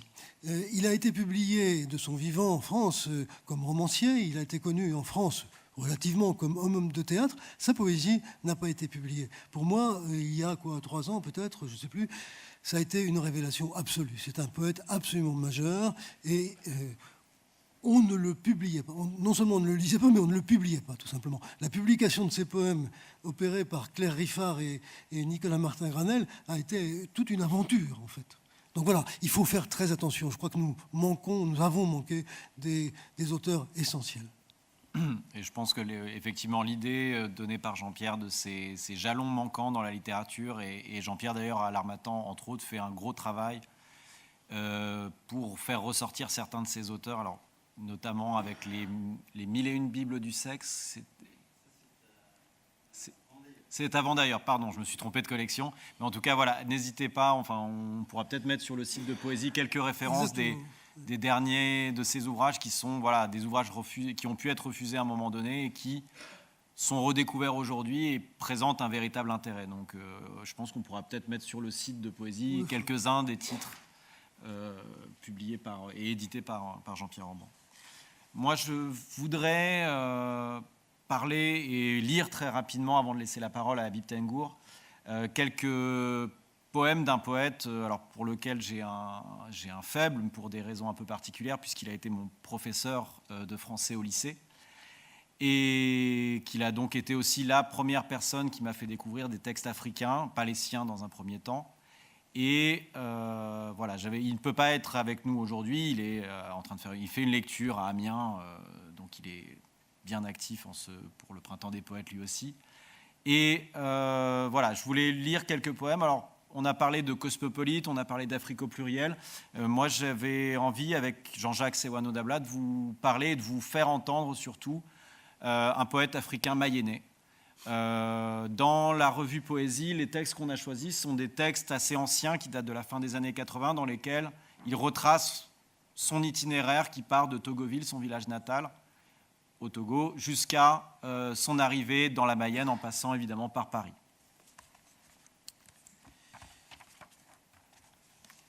L'avion déchire le corps du ciel. Ainsi s'émiette mon passé au bruit des réacteurs, et je cours, voleur hagard, tricheur satisfait, vers l'oubli large ouvert dessus l'inconnu. Mais toujours me poursuit la grogne de ma terre. Partir, se suicider, un peu, beaucoup. Les dards du soleil ne griffent plus ma tête. Il est assis à ma droite, au bout de l'aile bleue qui lacère, sillon hautain, le ventre de l'espace. J'entends la sédition du sang, la voix courroucée des fantômes du pays. Infâme, lâche, regarde. Défilent les kilomètres de misère sèche, le Niger en vain draine inlassablement la fange et le sang. Le sang de nos terres, par des satrapes violés, par les barbares égorgés. Toujours le mythe du blanc, pays comme la grue, vous colle au cœur et à la tête, masochiste insensé, fricotant avec les victimaires dans le rêve pourri de manger à leur table. Partir, se suicider, un peu, beaucoup. Paris, Bonn, Londres ou Moscou, des noms pour moi vides comme un puits du Sahel. Derrière eux ne se cache point le veau gras, le cristal à vin qui couronne mon ventre. Partir, vivre encore, durer, seulement durer, et parfumer les miasmes morbides du pays, ma vie. À l'autre bout du voyage, donc en Mayenne. Si je dis cette contrée, sa beauté verte, hurleront ma trahison tous les cousins à langue de savane sèche. Si je dis la chaleur, la main de l'abbé couronné d'argent qui m'a mis debout à ce monde, quand mes pieds vacillaient de froid, ricanailleront les frères à la mémoire longue pour me citer les commandements et la chicotte passée. Quand je pense qu'une vie peut s'asseoir sur les rives de la Mayenne et s'endormir, enfin, de paix, je sens des serpents de lâcheté se nouer dans mon ventre. Entre cette vie rose de trahison et la mort obscure du pays, entre cette mort et la folie, j'ai tiré la carte de la survie. Je vais lire maintenant un texte plus récent qui s'intitule « Réveil ». J'ai dit jadis notre mutisme et la reptation de tout notre être englué dans la soumission et les bénis-oui-oui de nos coups, stupidement plongés sous l'ordre méchant. J'ai dit jadis les familles disloquées et les mains aux applaudissements téléguidés qui prétendent instaurer voix neuve. J'ai dit jadis la trahison des clercs, le sacrifice à leur ventre de l'espoir de tout un peuple, et la légèreté intéressée ou démissionnaire qui divinise un homme et met sous ses pieds et justice, et liberté, et notre égalité. Puis, la voix tassée, éraillée de dégoût et les mains flasques d'impuissance, nous sommes partis chercher ailleurs, eau fraîche, air pur et route lisse. Route lisse ou marcher sans encombre, évitant Charybde et Scylla. J'ai dit jadis la nuit, le brouillard de nos contrées, qui aveugle jusqu'à l'œil des éperviers. J'ai dit l'enfant de la femme inutilement né.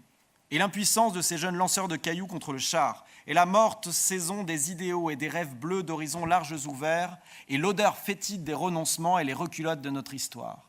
J'ai dit, naguère, le silence de la vérité et la mort de la raison, et ce réflexe de cueillette qui prend l'État en serre, inépuisable garde-manger pour ventres éhontés. J'ai dit, beaucoup, trop, trémolo dans l'œil et larmes au bout du cœur, debout, débile devant le rêve impavide, devant le réel impavide. Mais voici un frémissement de l'horizon. Voici que se gélifie le magma bouillonnant où tremblaient nos pas. Voici que le sermon du prêtre nous tourne autour du pot et nomme chat, le chat dans la gorge nouée de peur, le chat dans les gouttières de lâcheté, le chat noir des vaines superstitions, le chat du chat perché sur son îlot dans l'océan de misère, le chat échaudé qui fuit la froide contestation, le chat qui dort à réveiller, d'urgence. Et je vais terminer par un poème extrêmement court qui s'appelle « Arbre électrique ». Le badamier a posé 3 branches sur le fil téléphonique tendu comme corde de Cora.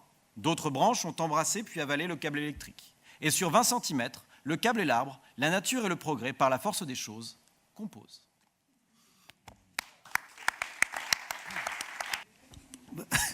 Bonsoir.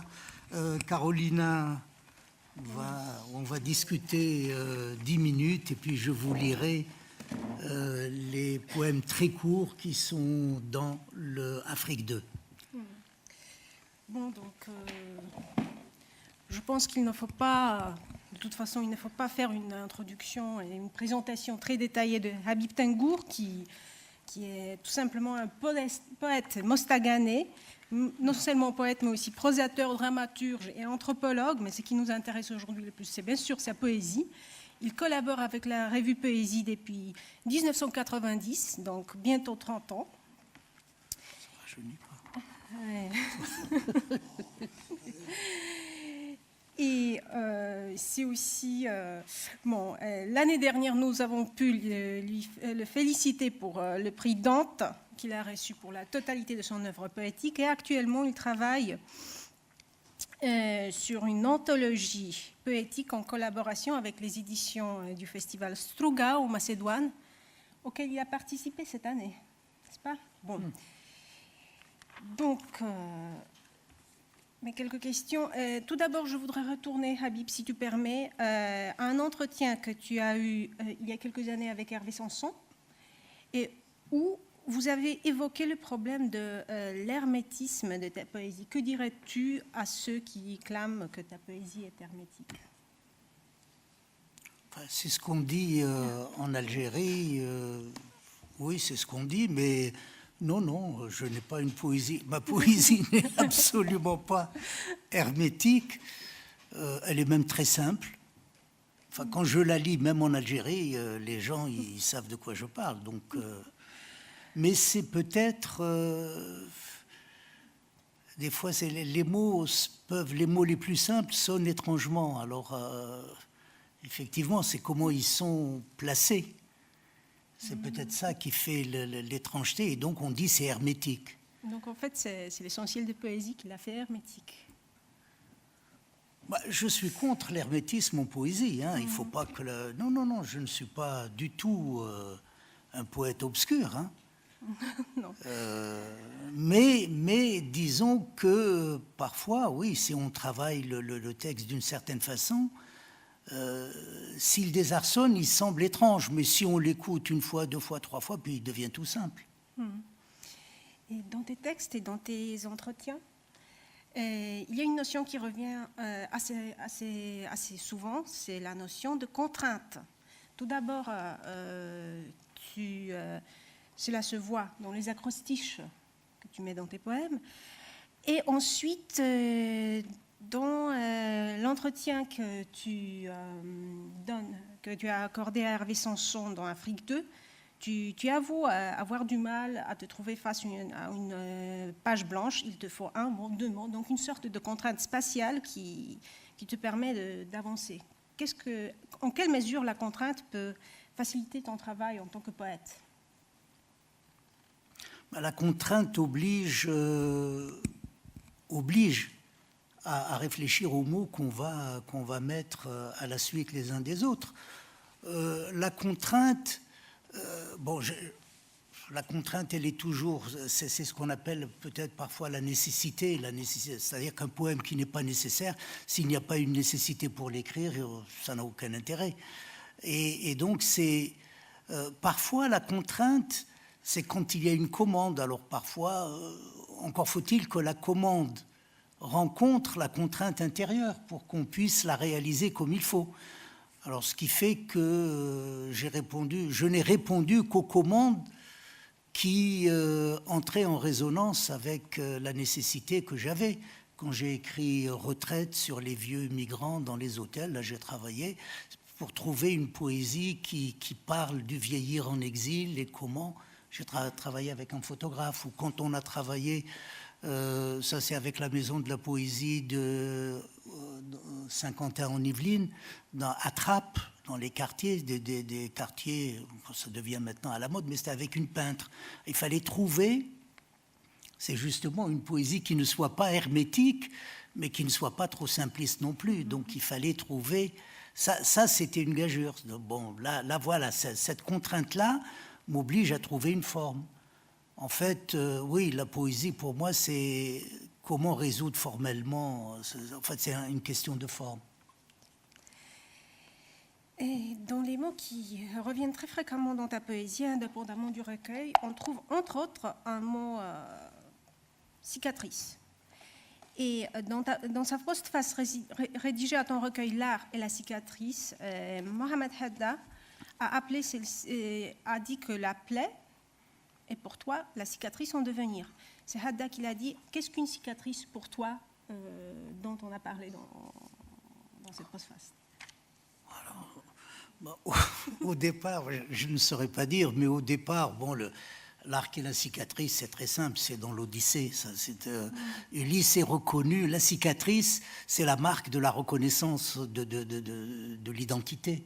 Donc c'est se faire reconnaître par une cicatrice. Mais la cicatrice, c'est aussi la blessure qui se cicatrise. C'est l'exil, une fois au départ, la peine, et après, elle se cicatrise. Donc la cicatrice, c'est... oui, c'est l'aboutissement de la douleur.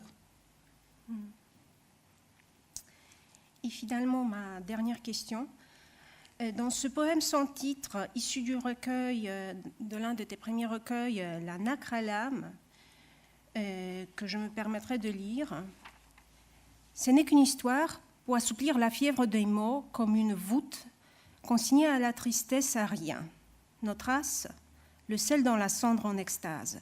Tu parles de l'écriture comme d'une fièvre de mots. En lisant ces vers, il m'est impossible de ne pas penser à tes paroles prononcées pendant l'une de nos échanges, où tu as dit que toute écriture est urgence.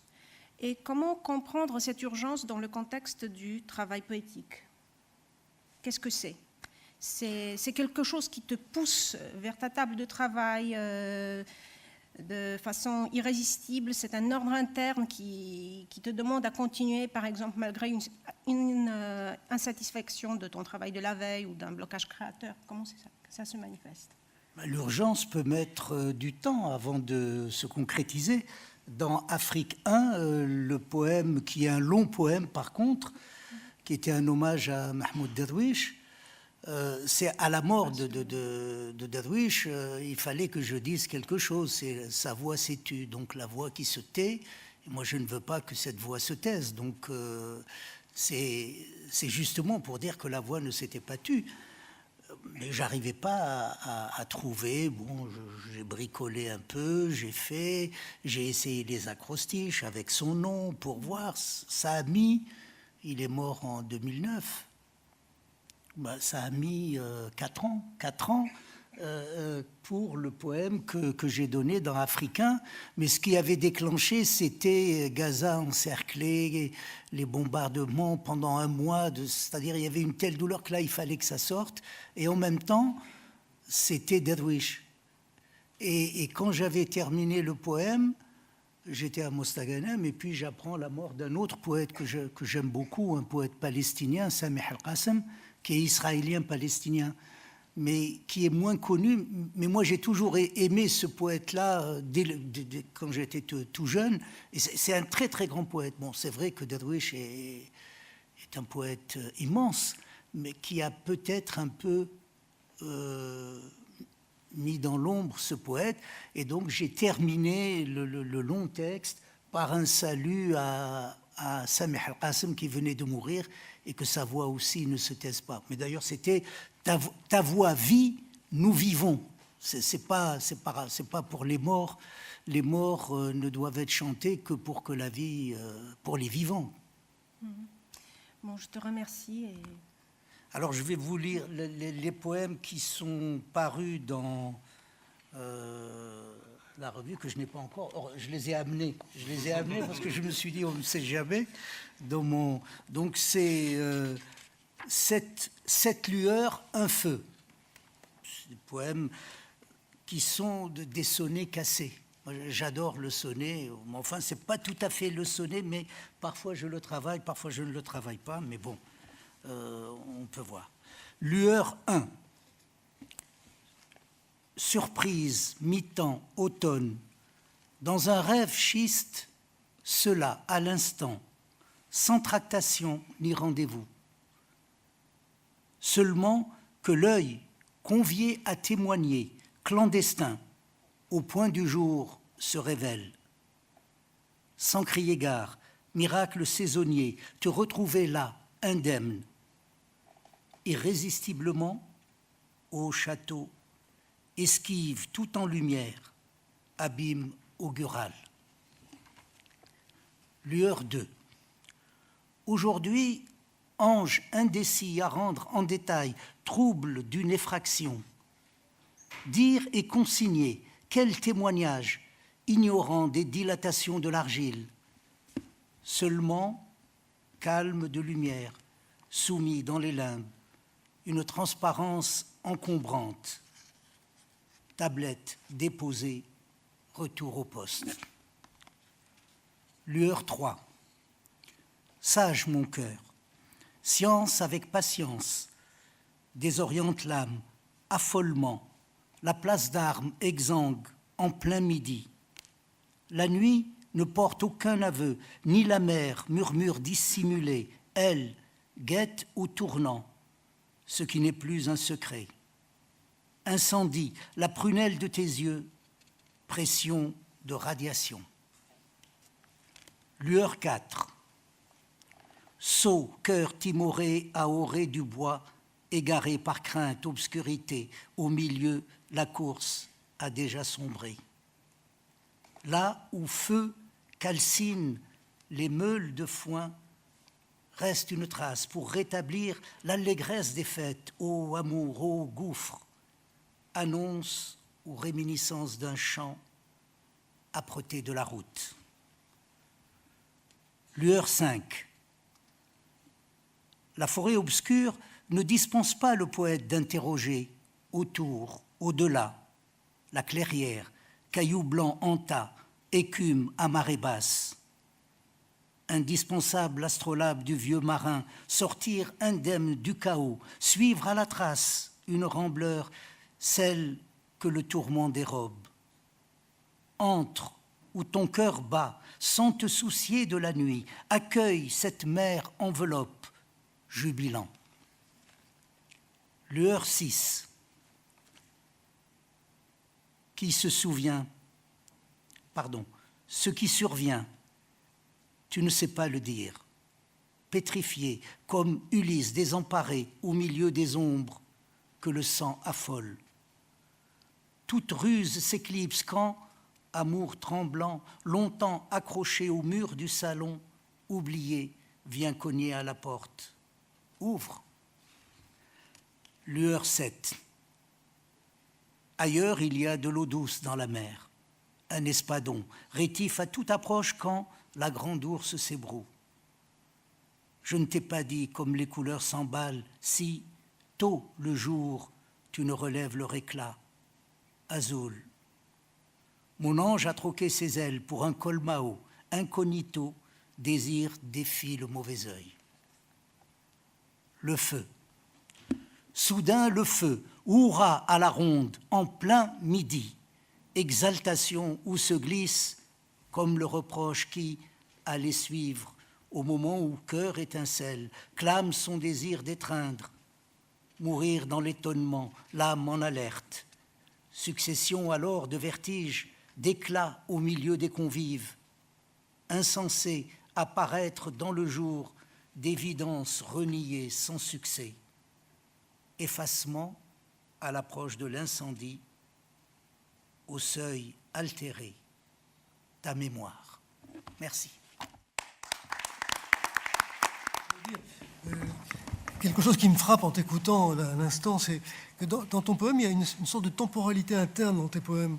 Soudain le feu, mais aussi ce qui survient, tu ne sais pas le lire, comme s'il y avait quelque chose qui devait s'apprendre à mesure que le poème s'écrit, en quelque sorte, qu'on l'écoute. Il y a une sorte de temporalité très spécifique, avec cette magnifique formule, une transparence encombrante. Ça, c'est magnifique. Merci. Merci. Oui, je voulais contribuer à cette fête, à ce bouquet, comme dirait Michel, en lisant 2 poèmes. Un poème de Corsino Fortes, qui a été traduit du portugais Cap-Vert par Laurent Génie. Corsino Fortes était déjà présent dans Afrique 1. Et un poème de Sony Laboutancy pour dire combien, en effet, ce poète nous a bouleversés. Alors, je vais commencer par Corsino Fortes. Donc, dans ce numéro Afrique 2, il y a 2 poèmes. J'ai décidé, en fait, de lire « Quand le jour se lève ». Quand le jour se lève. Oh, quand le jour se lève, quand la nuit se ferme et que le jour se lève, les pieds plantés dans le sol et la terre dans le cœur, quand le sang déchire le corps, comme un arbre aux bras ouverts, et que la semence crie dans la roche, tambour à bouche verte, du son duquel naissent des bouches au sang guerrier, bouches centrées, bouches déchirées dans la roue du soleil.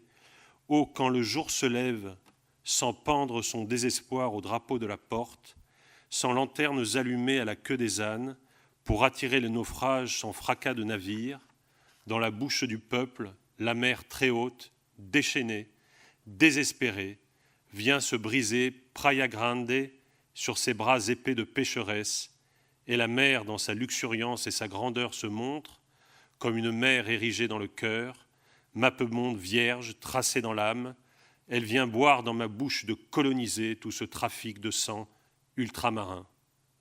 Oh, quand le jour se lève et que Christ quitte ses propriétés et se trouve bien à la droite de Monte Cara, tenant sa houe avec ses pantalons de surplus, ses pieds nus et son doigt fléchi, il s'assoit auprès de notre pierre de cuisson ronde, sans pluie dans la main, ni faiblesse dans le sang, ni corbeau dans le cœur, au camp le jour se lève. Dans ce numéro Afrique 2, il y a 2 poèmes de Sony Laboutansi, un magnifique cri d'amour contre l'apartheid et un poème tout aussi extraordinaire qu'il s'intitule « Ils ont tiré ». Ce poème, « Ils ont tiré », a été envoyé à Gabriel Garand le 14 janvier 1985. Une lettre l'accompagnait, donc je vais lire la lettre de Sony Laboutansi, puis le poème. Mon cher ami, il y a quelques mois, vous me demandiez de publier un poème de moi. Je vous supplie de bien vouloir publier celui-ci que j'ai dû cracher durement en apprenant la mort d'Éloi. La France est la patrie de la démocratie moderne, basée sur les libertés et la tolérance.